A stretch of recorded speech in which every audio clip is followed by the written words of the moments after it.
Most difficult. Ah! Di, alam ba yung most difficult? Siguro ang isa sa most difficult is yung as a father, you're trying to do your best para maging mabuting tao yung anak mo. Tapos lahat ng alam mo na dapat na matutunan nila in terms of dun sa education, pati sa value, sa character, parang lahat ibibigay mo na.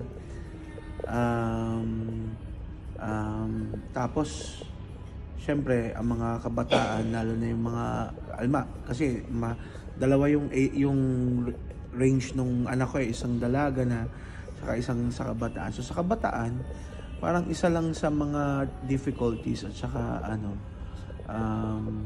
difficulties is yung parang gusto mo ganito sila, tapos gusto mo ganito ang tama, ganito ang dapat nilang behavior, kasi napagdaanan mo na. Bukod dun, me as a lalaki, kasi compared sa inyo, ako lahat babae ang anak ko. So ang mga lalaki may sarili kaming mindset, meron kaming takbo ng isip, ma-justify na, ewan ko lang kung ako lang ang ibang isip, pero ang mga lalaki, isang bagay, tumatakbo lahat ng isip niya dun sa isang, lagi niya, parang parang na-associate niya tungkol dun sa romantic part or dun sa sexual part compared sa babae. 'Di ba? Tayo may lumakad lang yun na babae, iba na agad yung pumatakbo sa isip natin. Unlike sa babae, iba yung mentalidad ng lalaki, ganoon din yung sa mental ng babae. So yun yung parang isang edge namin, lalo na sa mga may babaeng anak, na ibibigay namin yung tip sa mga anak naming babae kung ano yung possible na tingin sa kanila ng lalaki. Kung halimbawa magsusuot sila ng maikling short, nasasabi namin, anak, hindi magandang tingnan kasi pag nakita ka ng mga kabataan, iba ang isipin sa'yo na baka easy kang babae or what. Although hindi naman sila ganun, pero since kami as a lalaki, ganun tumatakbo yung isip namin, edge namin na nabibigay namin na ma-inform sila. So yung mga simpleng bagay na ganun, ano yung difficult part? Kahit yung ibinibigay mo na lahat from A to Z, lahat ng gusto mo, financial wise, lahat ng luho, but still they do the other things, 'di ba? Kasi sa mga edad, lalo na kay Charlotte, nandun sila sa age nila na parang they think everything na gusto nila tama, na sila yung tama at mali lahat ng magulang. Merong ganong age yung mga bata na isip nila, hindi, tama kami, kayo ang mali. Kahit pa later on siguro ma-realize nila, pero meron kahit tayo noon, meron tayong age na talagang isip natin, hindi, bakit ba ganun sila? Tama naman talaga yung gantong reasoning ko or ano.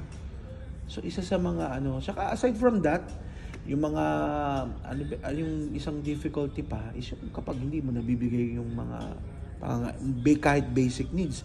Kasi sabi ko nga sa inyo, hindi naman we were not born with a silver spoon. Nagsimula kami sa Saudi, I was married 1 year after graduation. So talagang kahit pagka-graduate ko pa lang ng college, nakatatak na sa isip ko na hindi kami dapat umasa sa magulang.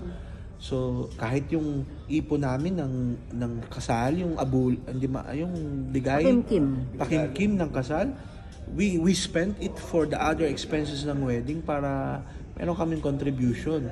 So talaga nag-start kami from scratch.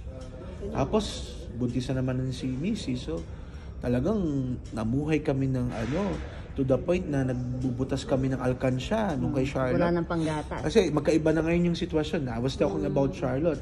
Ngayon, awa ng Diyos, medyo maayos na nung nasilang yung dalawang bata. Pero nung kay Charlotte, talagang we started from scratch.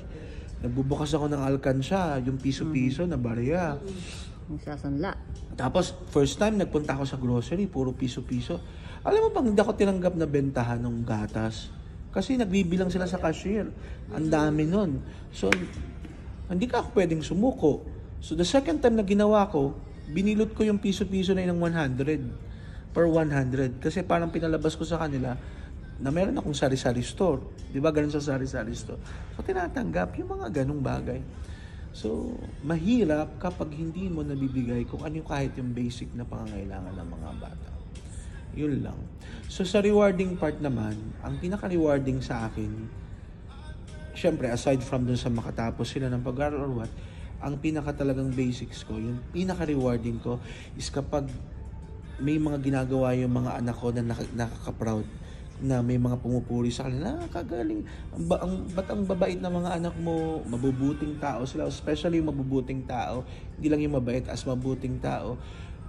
Kahit yung kay Charlotte dati, nag-reunion kami, marami nagme-message sa akin na parang, kakatuwa yung anak mo kasi ganto-ganto. So, napaka-rewarding fulfillment sa akin as a father yun na kahit papaano nakikita ko na lumalaking mabuting tao. Hindi perfect pero kahit papaano nagiging mabuting tao sila. So siguro ang ano ko lang sa mga anak ko, since pare-pareho silang mga babae katulad sinabi ni Dave, siguro ang pangarap ko na lang sa kanila is makatagpo sila ng mga mapapangasawa. Yun ang fear ko, na mapapunta sila sa mga maling mapapangasawa nila. Mga bagsik, Oo, yun. Kasi lalo na sa mga okay lang yung hindi sa father, okay lang yung hindi lalo na sa mga mayaman, babae. pero yung Kasi ugali kayo nila parang talaga. lalaki, ako puro babae. One of my fears talaga is mapapunta ang anak ko sa mga maling tao. Kasi kung paano ko binuhay yung mga anak I mean, kay Charlotte, lalo na dito kay Sam at kay Crendel, talagang eto, nasubaybay ko ng paglaki. Kay Charlotte kasi 5 years old, nahiwalay na sa akin. Pero itong mga, parang hindi mo kakayanin na, makita mo na, di ba, binugbog yung anak mo or yung alam mo yung nasaktan. Pinagsalitaan ng masama. Pinagsasalita. So, yun lang naman ang parang fear as a father. So, sana lang kaya kapit din sa Diyos. Sabihin, basta bottom line, ang gusto ko sa mga anak ko, regardless na sa achievement nila sa buhay, maging mayaman man sila o maging mahirap man sila, ang gusto ko maging mabuting tao lang sila na may takot sa Diyos at yun lang. Yun lang.